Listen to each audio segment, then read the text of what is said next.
Hello everyone, Luciano Oliveira Lawyers. Today is Wednesday, June the 12th, 12:35 p.m. Rio de Janeiro time, and we are happy to be here in one more live stream. Let's see, I can tell we have some participants as we speak. Let me see if we have any topics of interest so far to be discussed here in our live stream. Remember, if you are a live participant, you can enter in our chat window topics of interest to have it discussed live here in our live stream.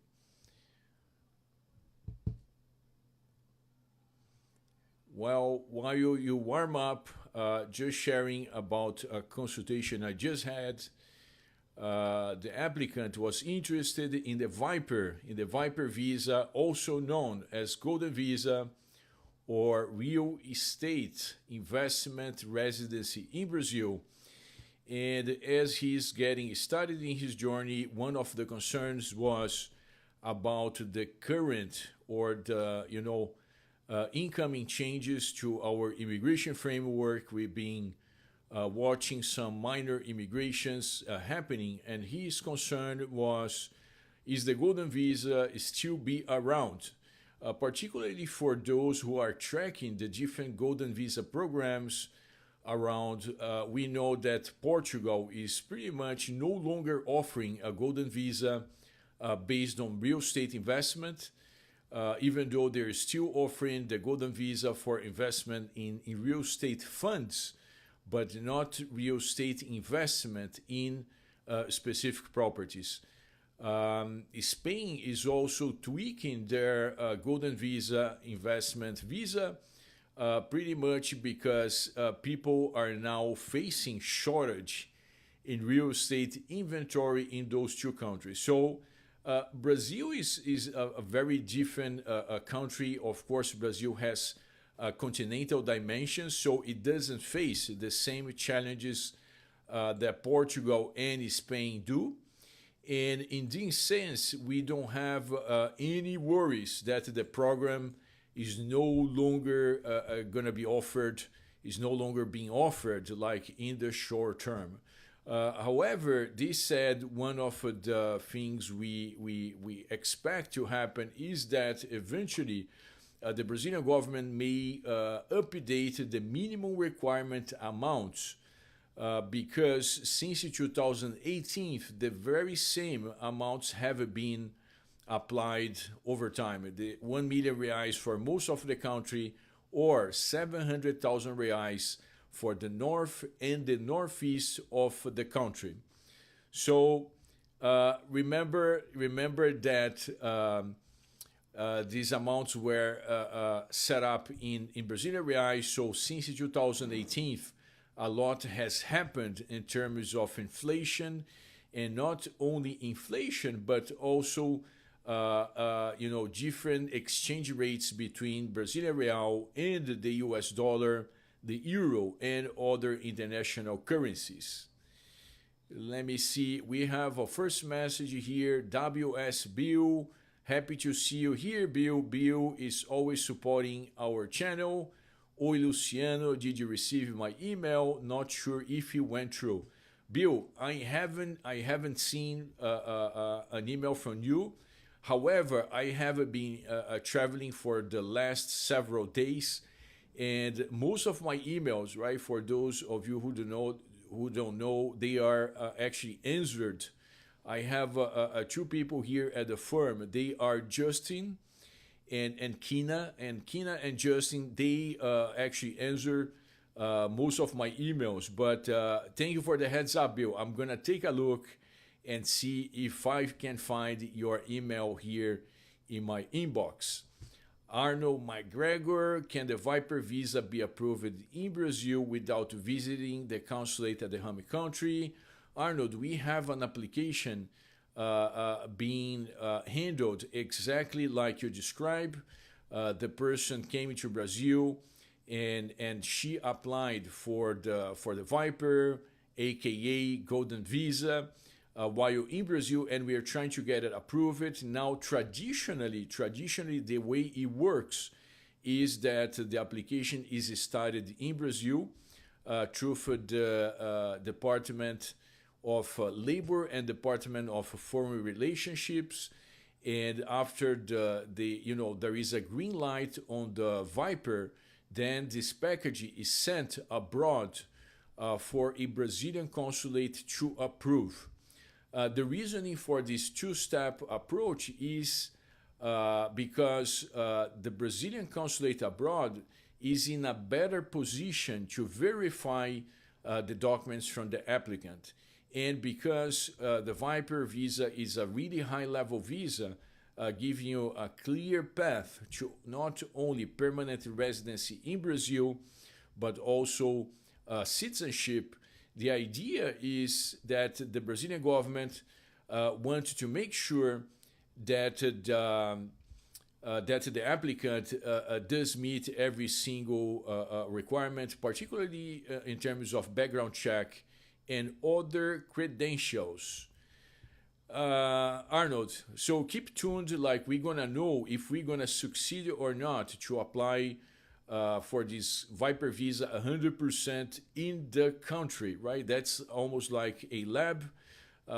We, of course, told the client this is being done on a best effort basis, and we are using the legal framework to see if we are able to get the Viper visa without the applicant leaving the country. Okay, but the short answer, traditionally, this must be done both in Brazil and abroad through a Brazilian consulate. Daniel Ramirez, bom dia. Great to see you back in the live stream. Thank you, Daniel. Good to see you back. Yes, I've been traveling around for a while.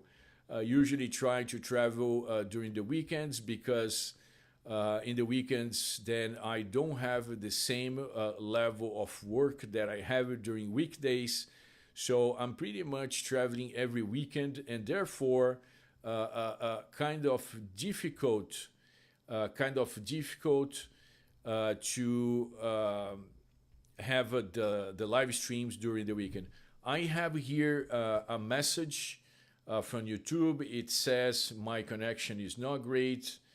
Hopefully you guys are able to see my image and listen to my audio. But right now I'm getting an error message from YouTube. Hopefully that's just like a heads up and not really a sign that you guys cannot see my image and content. Let me know how the quality is on your end, okay?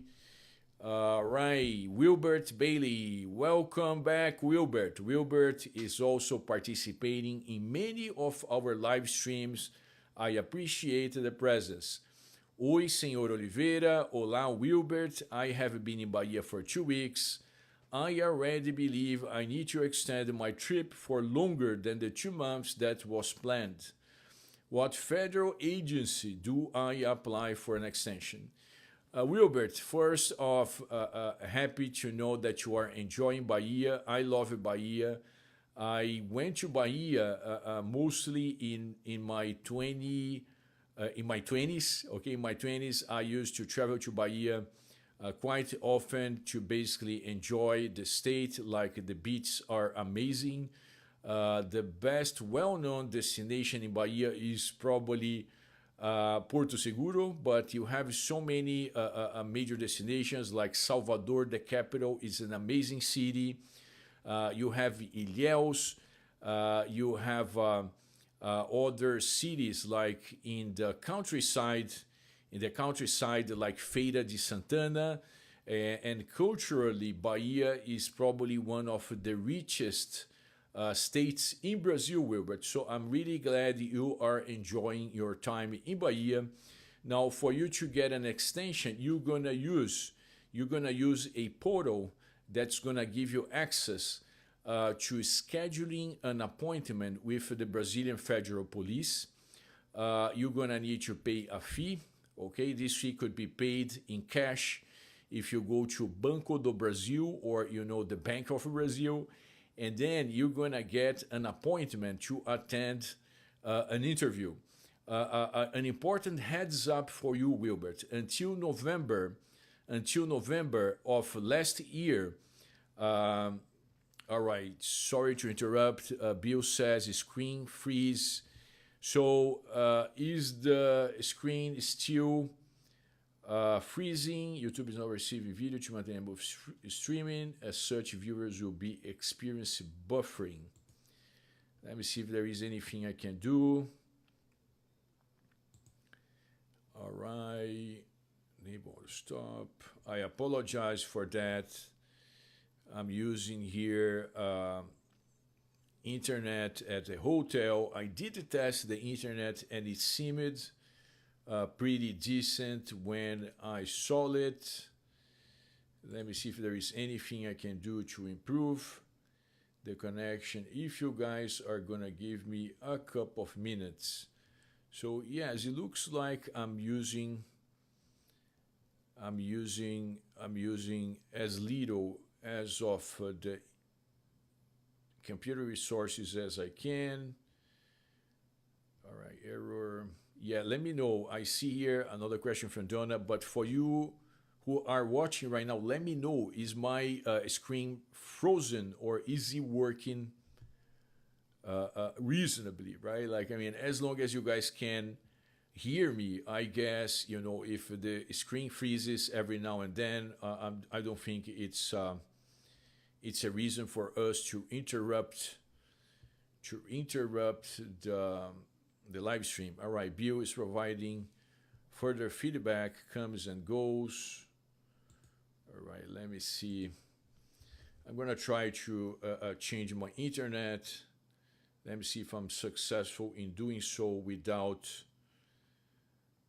losing you guys. Just give me a second, please. And again, I apologize. All right. Okay, hold on a second.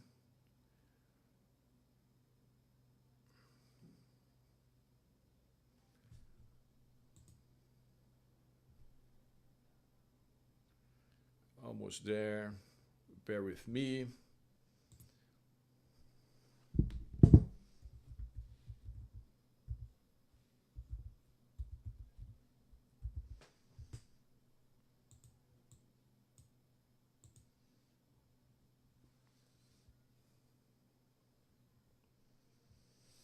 All right, guys, I did some tweaking here. Let's see if it works. If it becomes like too bad, I'm gonna apologize and finish up earlier. But let me see if this internet connection is gonna be helpful or not. All right, going back to Wilbert. All right, Wilbert. So I was sharing about how you can apply for the extension. And I'm gonna share with you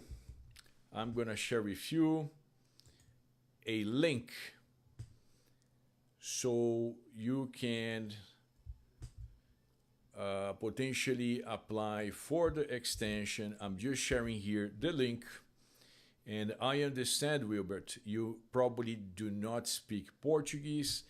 If you are accessing this link on Chrome, you can basically right-click on the screen and translate it to English, so you're gonna understand the content of those pages.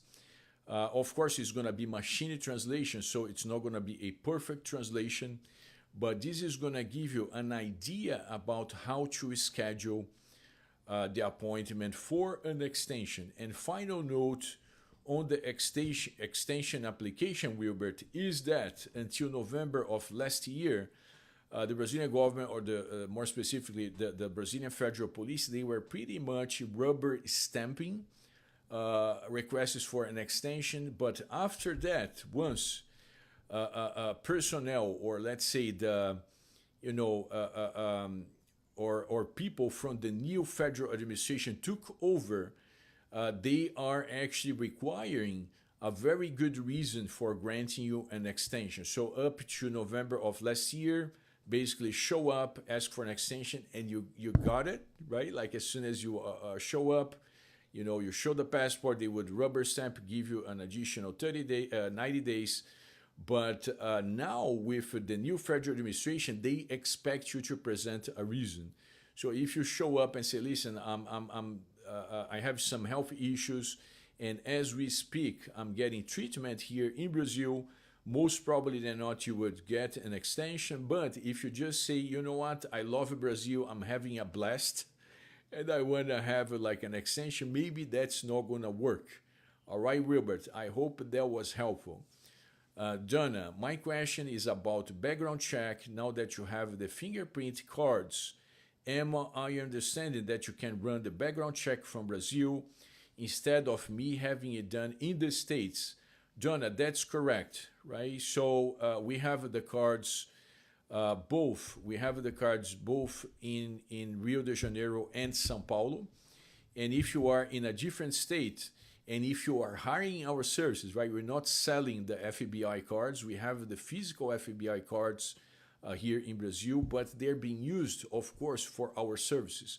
So let's say if you are applying for the retirement visa, the retirement visa is going to require the FBI background check in the United States. If you are applying for the marriage-based residency in Brazil, this is going to require the FBI background check in the United States. So the way we work, we get the FBI cards that we have in Brazil, and if you are in Rio de Janeiro or São Paulo, you can drop by our office, and we're going to take the fingerprinting ourselves, right? So we're going to do that for you. If you are in a different state, for instance, we have a gentleman who is in Fortaleza, Ceará, as we speak, and we have mailed, we have sent by by Brazil, not Federal Express, but by SEDEX, which is like the express type of mail service we have in Brazil. We sent to this gentleman like 3 different cards or 3 cards for him to take the fingerprint at a Brazilian police station. Of course, the Brazilian police station has no clue about how an FBI background check works, but the only purpose of the visit is for you to get the fingerprinting done. And once you get the cards completed with your fingerprints, you have 2 options. You could send this directly to the FBI in the United States, or you could send it back to our office, because what we are doing is like once a month, like we get all the cards and we are going to send it to our office in the United States, which is usually Texas. And then after that, we're going to actually send the cards to the FBI for further processing. So good news is that yes, you can have the background check done in Brazil. The downside is that this is taking a kind of long period of time, because there is all of those processes of mailing the card to you if you're not in Rio or São Paulo. Then after you get the cards completed, you're going to send it back to us, and then we're going to send this thing to Texas, and from Texas is sent to the FBI. After the FBI issues the background check, then we need to send this to be apostilled in Washington, D.C., because it's a federal agency, and therefore the apostille must be issued in Washington, D.C. After these things are ready, guess what? They're going to be sent back to Texas, and from Texas, they are going to be sent to Rio de Janeiro. Okay, so a lot of, steps one after the other, so it's taking a long time. Our estimate is for the entire process to be completed is going to be around 2 months. All right, Donna? So there you go. But again, we're not selling the cards, or we're not, at least as of now, doing that as a separate service. Like if you hire us to handle the retirement visa, or if you hire us to handle like the marriage-based residency, this is going to be part of our service. We're not going to charge additional for our work or the cards. But of course, there are additional costs whenever, for instance, we get the apostille, but these are usually treated as out-of-pocket costs. Okay, Donna, I hope that makes sense. Bill comes and goes. Thank you for letting me know, Bill. Again, apologies. Wilbert says it's okay right now. Maybe there was a few minutes ago. Bill is recommending head to drop it down to 480 pixels resolution. That's a good tip. So maybe if you change the resolution on YouTube, that could help. Arnold McGregor, how long does the Viper process take through real estate? And do we have it to stay in Brazil during the process? That's an estimate. It varies according to candidates. Some candidates, they are super excited to apply when they buy the property, and later on they have other priorities and this thing goes to the back burn. But I mean, I'm gonna share a rough estimate. After you find the property, usually for you to attend the closing is gonna take between 60 to 90 days. And after the closing takes place, it takes an additional 30 days for the new deed to be issued on your name. And only after we have the new deed showing you as the owner, that's when we can actually apply for the Viper. And after we have all the paperwork, we apply for the Viper, and it may take, like, in between the different stages, roughly 4 to 6 months for you to receive the Viper visa. All right, so that's pretty much like a rough estimate for the Viper processing. Regarding stay in Brazil, no, it's not necessary for you to stay in Brazil. Okay, for some reason, some people say, well, you should stay at least 30 days at the beginning when you buy the property, or when you are, about to start the Viper process. We had, cases in which the client stayed for a week, and we didn't have any issues like securing the Viper. But some applications, right? Like, maybe the reason for you to ask this question, Arnold, is because some of the residencies, like marriage and childbirth, like, you cannot even apply for those residencies if you're not based in Brazil. Okay, but the real estate route is different, because the whole idea is that you're gonna be, giving the residency to a foreign investor. So from that perspective, like, the Brazilian immigration is not going to be too concerned if you are currently in Brazil or not. All right. So technically, you don't need to stay in Brazil, Arnold. There may be instances in which it would be ideal that you were, but I think that most of our clients, they actually come to Brazil. Like, they find a property. Sometimes they go back to their country of origin, and then when it's time for closing, some of them, they like to show up for closing in person. Others are gonna show up through either a power of attorney or notariado, which is a device, which is a type of process in which you can participate in a closing through a video conference. But some people, they like to be in person, and then you could eventually go back to your country of origin. Maybe attend the interview at the consulate, so you follow the standard stages for a Viper. And after you have the visa stamped on your passport, then you can move to Brazil to stay, in theory, forever if you want. All right, Arnold. Wilbert Bailey, falo português pouco. Wilbert, so there you go. Obrigado. Yes, you're welcome.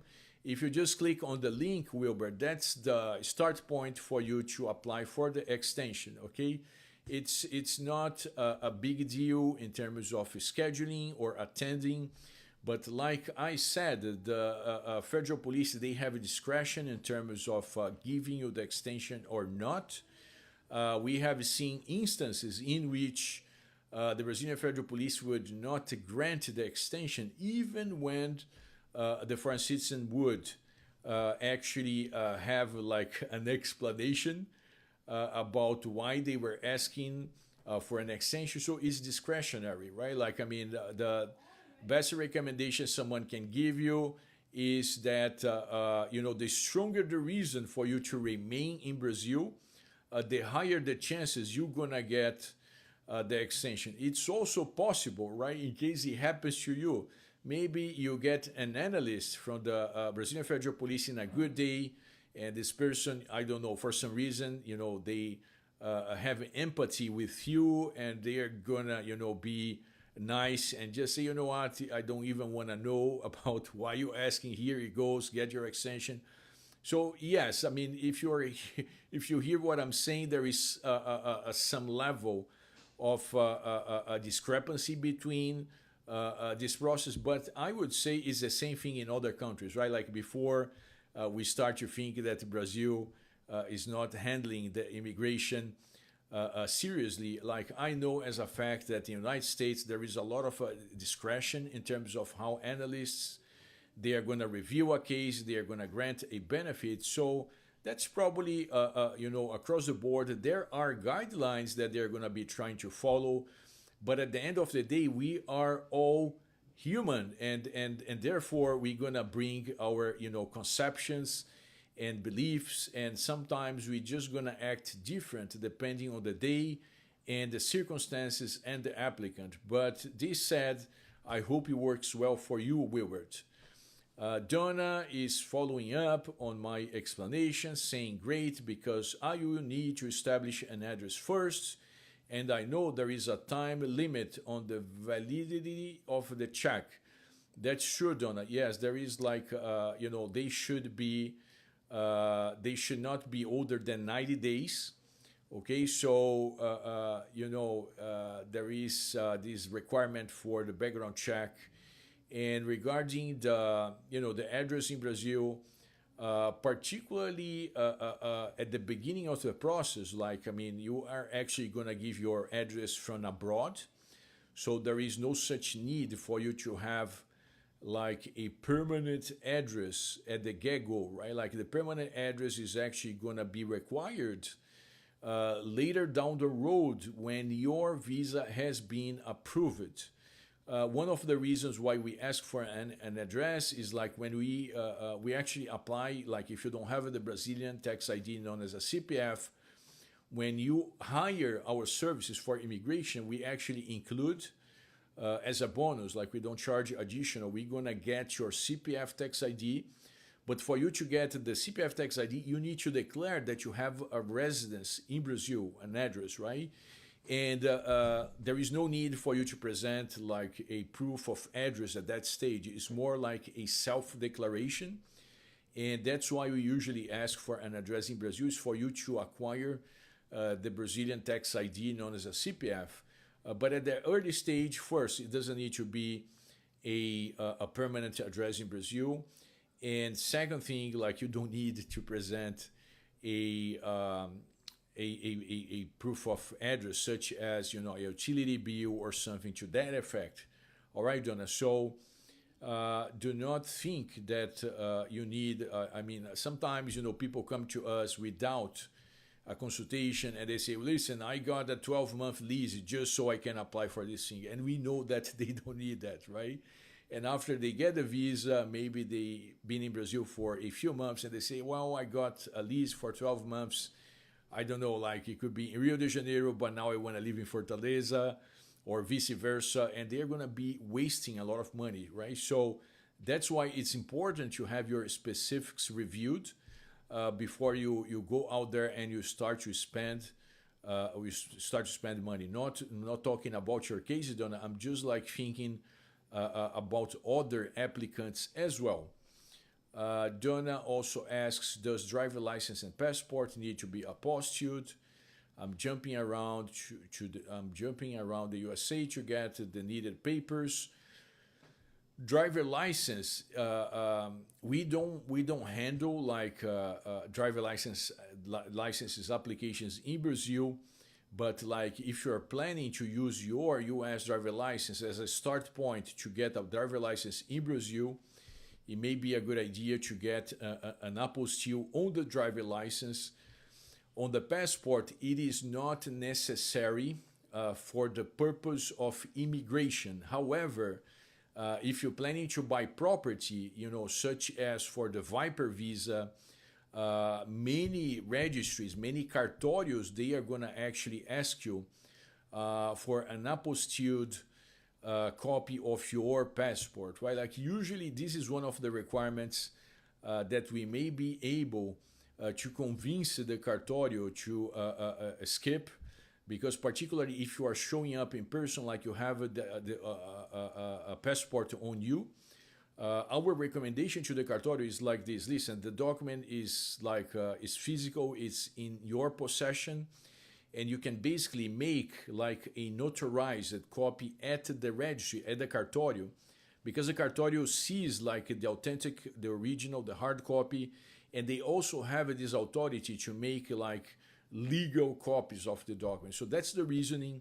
For most cartórios, we are able to make this work, but it's not guaranteed. And we always handle like document requirements for property acquisition on a case-by-case basis, because we have literally thousands of registries in Brazil, and registries, they have a discretion on how they are going to enforce the document requirements. So it's impossible for us to tell how every cartório is going to behave when you're buying property.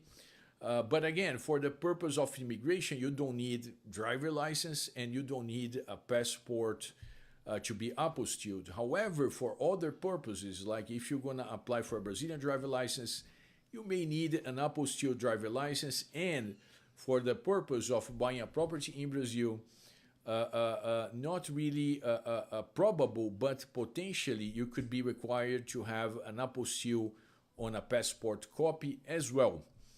All right, Donna. Wilbert, in the States, the background check took 2 days to get a final email letter after fingerprints at the post office. Nice sharing, Wilbert. Yes.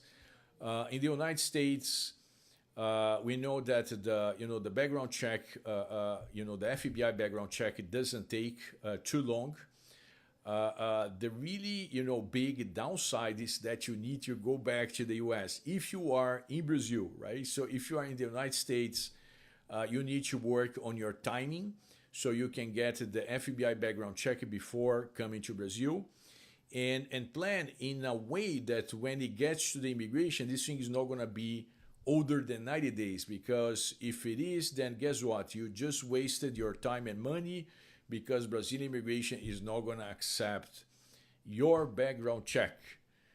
All right, Arnold McGregor, thanks for the info. Arnold, you're pretty welcome. Thank you guys for asking those interesting questions. It's very helpful when you guys participate, because then I can address topics of interest. And in my experience, like whenever you think about a question, there are other people who also have the same question, but maybe they are, they're shy, or, they are not sure if they should be asking. So when you ask, you are actually helping out other viewers with your question. Let me take a second to ask you to please like our live stream. All right. I think Bill and we are connected, right? Like, I started to say and Bill type it at the same time. Please don't forget to like our live stream. Thank you, Bill, for reminding me, like, we are connected, because I actually started to say that before I saw your message and you were typing at the same time. We are connected, Bill. Yes, please do like the live stream. It does help other people to find the live stream as we speak. And after the live stream is over, this is going to become a recorded video in YouTube. And then all of those questions, they are going to be helpful for other people trying to find an answer for their needs. All right. YouTube actually prepares. It's not perfect, but it's a pretty decent transcription of this live stream.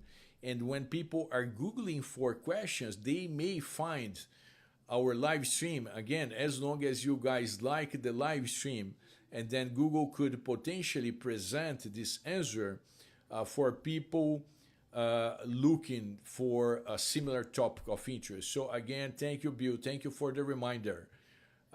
Donna says, can I drive with only my American driver's license? It's good for 8 years. I plan on renting at first while I look at possible purchasing. The way it works, Donna, is that in theory, you should be able to use for the period of time that you were granted as a tourist, not as a resident. Okay, so if you get residency for a year or 4 years or 10 years, right? You should not assume that you're going to be able to use a foreign driver license for all of that time. But the concept, or what we see being enforced by the police in Brazil, is that, like if you get 90 days to stay in the country, or if you get 180 days as a visitor, you should be able to use your driver license. And I never saw a single case in which the foreign citizen would have any trouble in driving with a U.S. or an European or any driver license for that matter in Brazil as a visitor. Right now, remember, U.S. driver license, they are pretty recognized in Brazil just because of the sheer number of U.S. citizens visiting Brazil. I would assume, European driver license, particularly if they are in English or Spanish, they are going to be very effective as well. Now, if you come from a country in which all the text is going to be in a language other than Spanish and English, I strongly recommend you to bring a translation as well, because if the police officer stops you, right, and if you're showing something in Arabic or Chinese, right, or even German or Swedish, Norwegian, those languages that are not really usual to people from Brazil to try to read, I would say, then you may have an issue, because then the police officer is not going to be able to tell that document is a driver license, right? They're going to think, all right, it looks like a driver license. There is a picture, there are dates, there are names, right? But he will probably not even be able to read a driver license on the document. So therefore, again, if it's not in English or Spanish, I recommend you to bring a translation. Or even better, once you arrive in Brazil, you're going to hire a sworn translator. A sworn translator is a person who has passed state examination to work as an official translator in Brazil. So if you have the sworn translation of your driver license, this is going to give even more credibility to the document that you're going to be using to drive temporarily in Brazil. All right, Donna? Arnold McGregor, would it be fair to assume that the process of Viper from start to finish, from buying real estate, would take up to a year? Yes, Arnold. And to tell you the truth, from the moment when people contact us to the moment when they get the Viper, that's roughly the 1 year mark, right? Because usually, people don't contact us and start the work on the next day. There is some period of time in which, they are preparing to pull the trigger. And this 1 year, if I had to guess, or an easy to inform number, that would be my number. 1 year between getting started in this journey until you secure the Viper visa. Really nice guess, Arnold. That's a pretty good number, all right? WS Bill, muito bom. Yes, Bill, we are connected, right? I appreciate, again, Moses, thank you for another life, sir. Thank you, Moses, for showing up. I was missing you, right? Moses is always here supporting the channel, bringing interesting questions for us to discuss. All right, now we have Ellie. Ellie, good to see you, Ellie. I think you've been here before. Regarding driver license, I requested that the international driver certificate is it's just a document your home country will give you for some money. It sounds like a good idea, Ali. By international driver certificate, I assume they make it easy for other countries to understand that you're licensed to operate a vehicle, right? And if it's international, it brings an assumption that other countries should kind of respect or accept such certificate. Donna is asking, where do I request an international certificate to drive? And it's going to depend on the country. Some countries, they are not going to have like an official body issuing. They may have a private party kind of, fulfilling the gap of providing, but this is going to be on a case-by-case basis. If Donna, if you are coming from the United States, I would not recommend you to get one because again, like U.S. driver license, they are so pervasive, like they're so present in our country that I would say they are probably as good as an international certificate to drive. All right, but if you're coming from another country, again, it could be Norway, it could be, I don't know, like Netherlands, Sweden, it could be China or Japan, something that is not going to be so easy for the police officer to understand, then yes, it may be a good idea to get an international certificate. But here is the point. I don't think that the Brazilian police is going to respect something called an international certificate to drive more than they would respect any driver license that they can understand as valid, right? So again,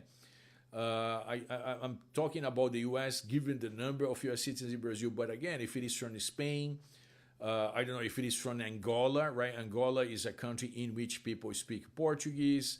If it is like from a country in which people speak Spanish, it's going to be as good as an international driver license, because the international driver license is not going to have any assumption of being legal in Brazil. Brazil is going to either give you like the benefit of using something from abroad because you are a temporary visitor in Brazil, but if you change your status to like something more permanent, then you are actually required to apply for a Brazilian driver license, and Brazil is going to issue a driver license for you for foreign citizens as long as you meet the requirements. And the main requirement is going to be that you are legally in the country. So let's say if you get the digital nomad, the digital nomad is a kind of temporary visa, but it does give you the RNM card, which is the card for foreign citizens residing in Brazil, no matter if temporary or on a permanent basis. Once you get to the RNM, that's going to be the stepstone for you to secure a Brazilian driver license. All right. I hope that was helpful. Let me see how we are in terms of participations. All right, Ellie has a follow-up regarding buying real estate for the Viper purpose. How much more complicated it is to buy two real estates compared to one? Are there more fees? Ellie, I just answered this question in a consultation about a couple of hours ago, and the answer goes like this. From the immigration perspective, it makes no difference, right? So when they are verifying your paperwork, as long as the properties are qualifying for the Viper visa. This is gonna be just fine. You know, it does not matter if you have one, two, or in theory, like of course I would not recommend it, but even if you have like half a dozen properties to meet the minimum requirement, like you should be good. Again, as long as the properties are qualifying and you sent money to Brazil in the right way, you should be fine. Now, from a practical perspective, and I think you know that because of the way you are asking this question, it does add a lot of complexity because remember that in Brazil, you know, again, we don't have an escrow account, we don't have a title insurance, so you need to go really deep into the background check for the properties and the sellers, the due diligence, like we have here at the firm when we are handling a property purchase for the purpose of the Viper visa. We have between 300 and 400 activities, so it's massive work, right? And if you're buying two properties, guess what? You're gonna need to do the same work that you're doing for one property, you're gonna need to do for the other, because you need to do like all the background checks, the due diligence, right? Like you need to review the deeds. You need to do only on the seller. There are about 20 different checks that we do on the seller, on the property. And, you know, the more properties you are bringing to the table, the more verifications you're going to need to conduct. So it's not necessarily that you're going to be paying more taxes, but you're going to be either paying someone to assist you with the property purchase process, or if you're not paying anyone, it means like more room for you to get in trouble, right? Because statistically, like, and that's something people usually want to ask us about. Listen, you know, for people who buy a property without an attorney, what are the chances of them, I don't know, losing their shirt? It's difficult for us to tell because, like, when people lose their shirt, they could either try to chase the seller, or, you know, they could just realize, you know, like it was such a terrible mistake that they're just gonna say, you know what, like I'm done with Brazil, right? So we don't have statistics enough, but given the number of people who are gonna contact us on a weekly basis, I would guess, but listen, this is more of a wild guess than an educated guess. I think that probably between 10 to 15% of real estate transactions are going to end up in trouble, okay? Meaning that the buyer is going to either need to sue the seller, or they are going to get something completely different than what they thought they were buying, right? Like sometimes you buy a property and you don't do the required due diligence, and you may end up getting possession but not a legal deed, right? And if you don't get the legal deed, guess what? You're not going to be able to apply for the Viper. Other times you may buy a property from one person, and this property may be owned by another, okay? And so the due diligence, I cannot emphasize enough.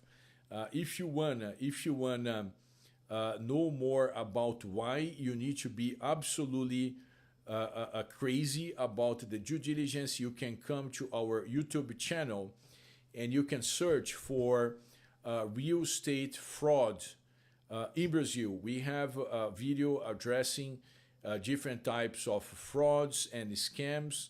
And I remember, and it has been exactly 1 year when we recorded this video. And in this video, we were addressing a single crime ring here in Rio de Janeiro, in which a single crime ring deceived 300 buyers of real estate, right? And I'm just talking about a single crime ring, right? Like, unfortunately, the number of crime rings and scammers, targeting foreign citizens, I think that unfortunately it should be in the hundreds, right? And that is highlighting how important it is for someone who's buying a property to have like legal representation. And listen, If you're buying, in a small town, or if you're buying, something that's not for Viper, maybe it's of a lower amount, no issues with you hiring another attorney as long as you do hire someone, right? I think that's the message over here. I don't want to sound like I'm preaching something that's self-servient, meaning that I'm just telling you to do something because at the end of the day, maybe you're going to hire our firm. I'm happy that we have many clients and we don't need to do things, just to bring business. I'm really thinking about you when I'm telling you to hire someone to assist with the real estate transaction. Watch the videos. There are even links so you can see this information coming from other sources, meaning it's not just us who are saying so. All right, that's actually out there in the news. All right, Donna, I have emailed you and Justin has responded. I am unsure what the financial letter should state before getting notarized and apostilled. My bank doesn't have a standard letter for this. Donna, I'm going to assume that you're talking about Justin. Justin, she's from our, and it's she, right? Like Justin is usually a male name, but Justin is a woman, and she works in our usually onboarding. But I don't think you are already a client, right, Donna? Correct me if I'm wrong. If you're not a client, then we don't get to those steps, particularly through email of verifying documents, right? Like at that stage, you should be a client because then we gonna check your documents as much as necessary to assist you on how to get those documents, Donna. So maybe if you are not our client yet, if you're getting to that stage of securing the documents, I would say it could be a good moment for you to retain either our service or, again, it could be another firm's service. It doesn't need to be ours. But, like we don't recommend and we don't actually support like self-application. Sometimes people, they book a consultation. They say, well, I'm applying by myself. Can you review the documents? We don't do that in a consultation just because we think it's a pretty bad idea, Donna. So if you are working on your documents, that's the right time to secure formal advisory. All right, Donna, I hope that makes sense. Ellie, I plan to go to your firm. Is buying a property still to be built from a construction company eligible for Viper visa? For big developers, Ellie, yes, it is. It is qualifying, right? Like if you're buying from a large developer. Let me give you an example. Gafisa, right? Gafisa is one of the main developers in Brazil across the straits. And for every, like a development, as far as I know, they're going to have the proper deed.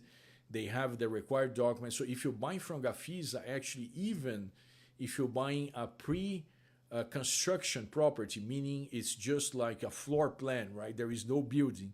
They're selling the development.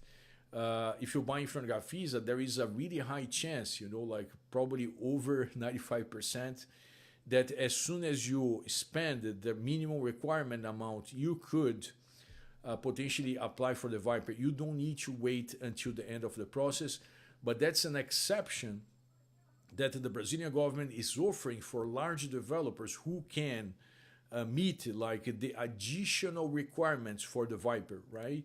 And one of the major requirements is going to be a type of license for incorporation, which is a rough translation, but it means that the developer has all the licenses and rights to do like a pre-construction sale, okay?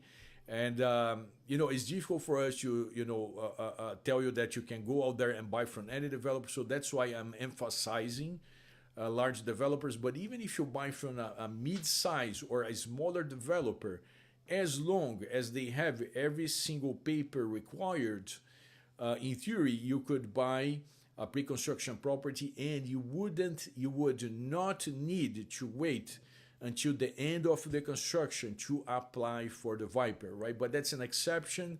Not many law firms out there know how to handle the paperwork. So not an ideal route, right, if you are using any law firm. But if you're using like, let's say, a top law firm, that's certainly on the table, Alai, all right? That would work, yes. All right, so we are about 1 hour into our live stream.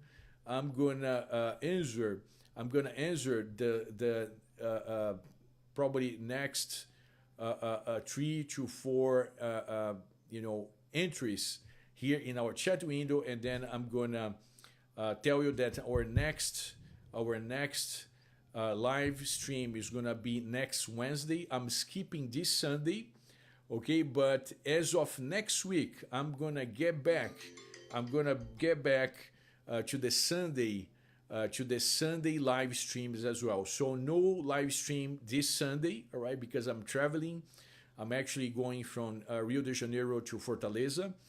But once in Fortaleza, I'm gonna spend several weeks in the area of Ceará and the Northeast in general, and I'm not gonna be traveling on Sunday. So starting not this Sunday, next week, I'm gonna be getting back to our Sunday live streams as well. Next live stream, to make sure it is crystal clear to everyone, next live stream is gonna be on June the 19th, okay? And after June the 19th, we're gonna have our next live stream on the 23rd, which is gonna be a Sunday.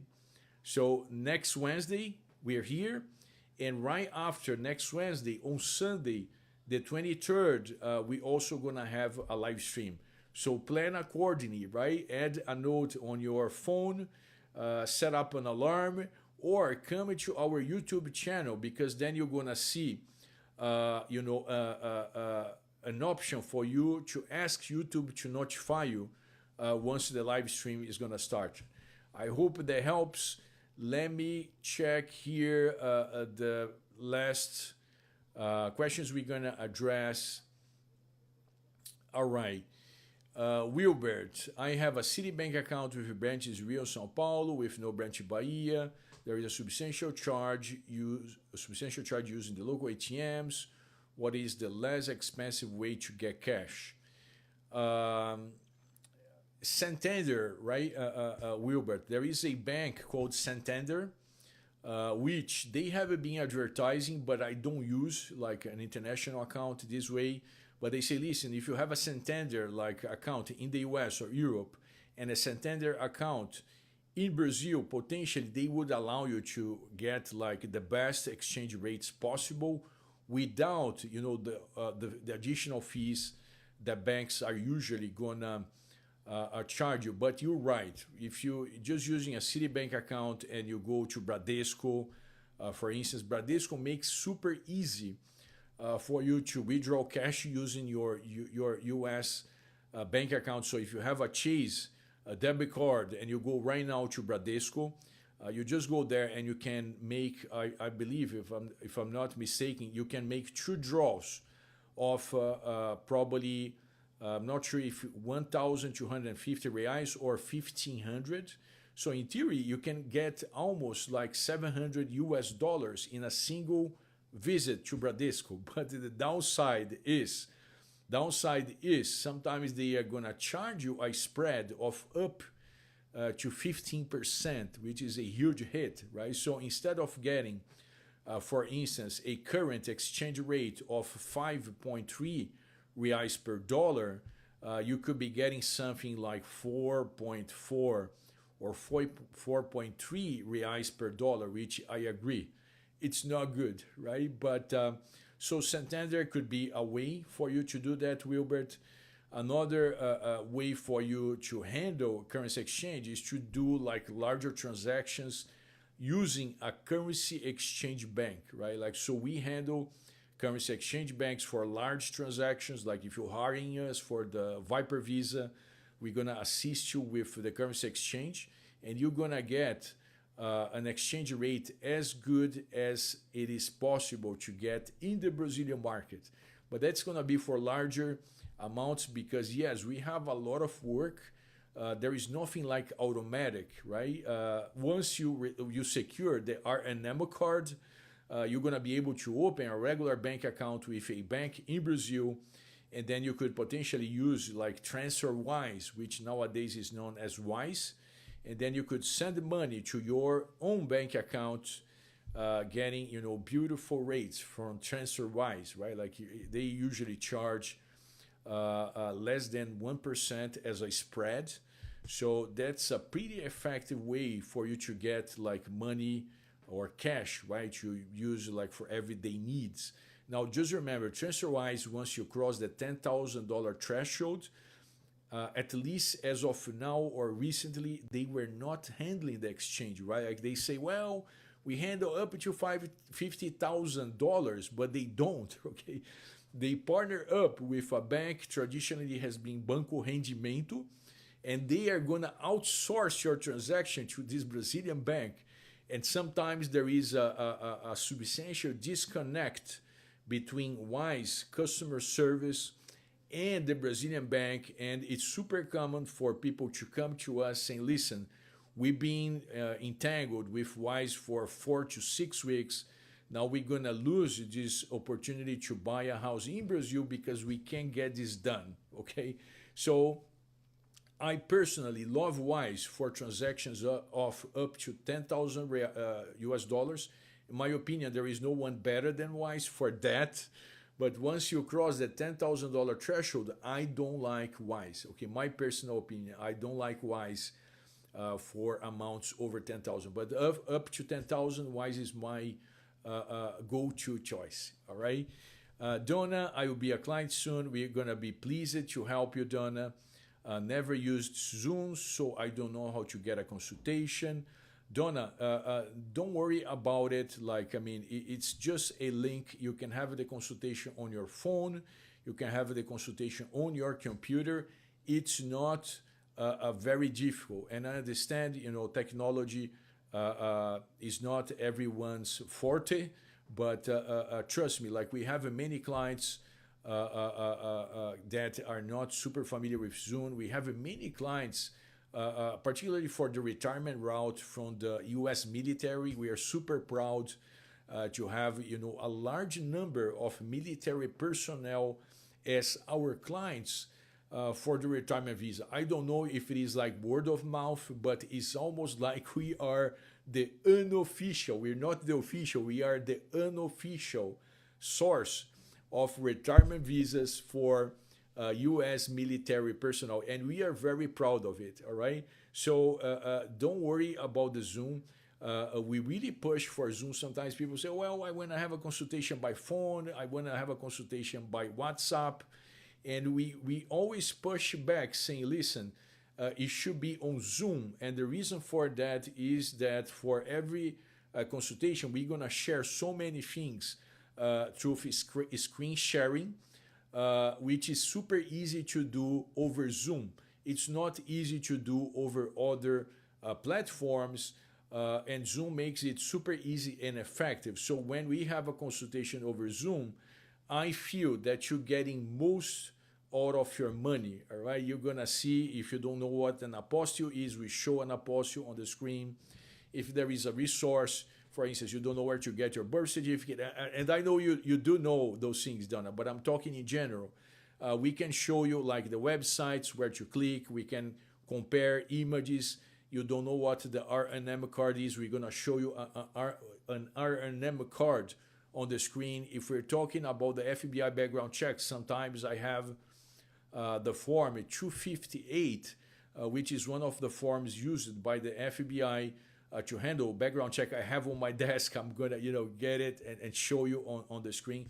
So we are really attached to Zoom for a reason, because we believe it's gonna deliver the best bang for your bucks. All right, Donna? So hang with us, and you're gonna understand our attachment to the Zoom technology.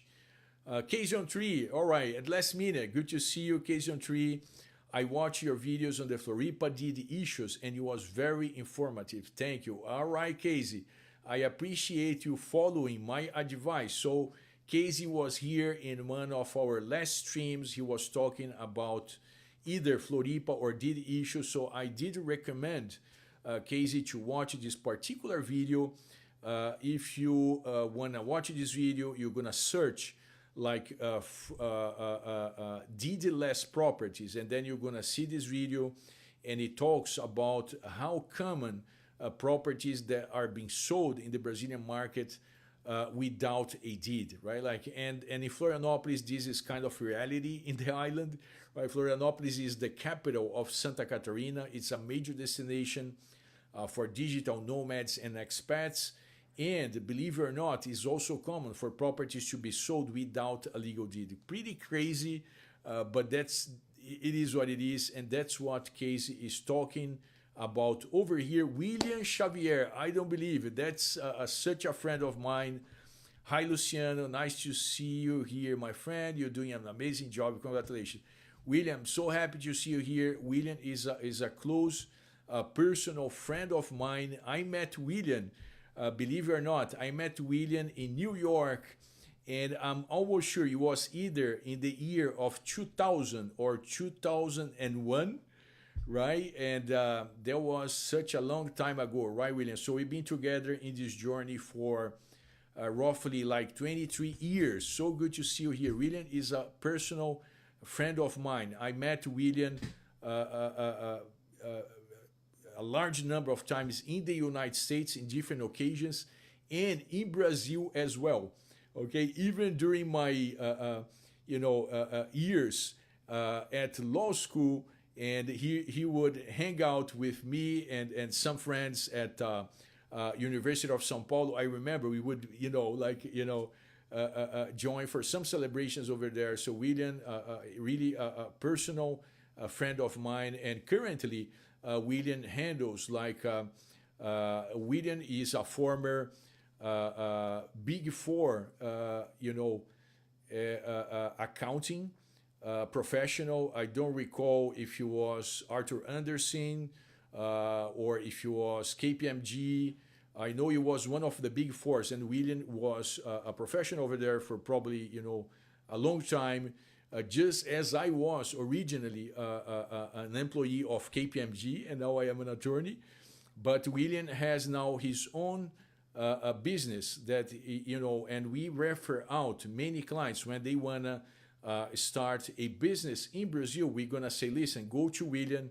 William and his team, they're going to be able to help you open and operate a new business in Brazil.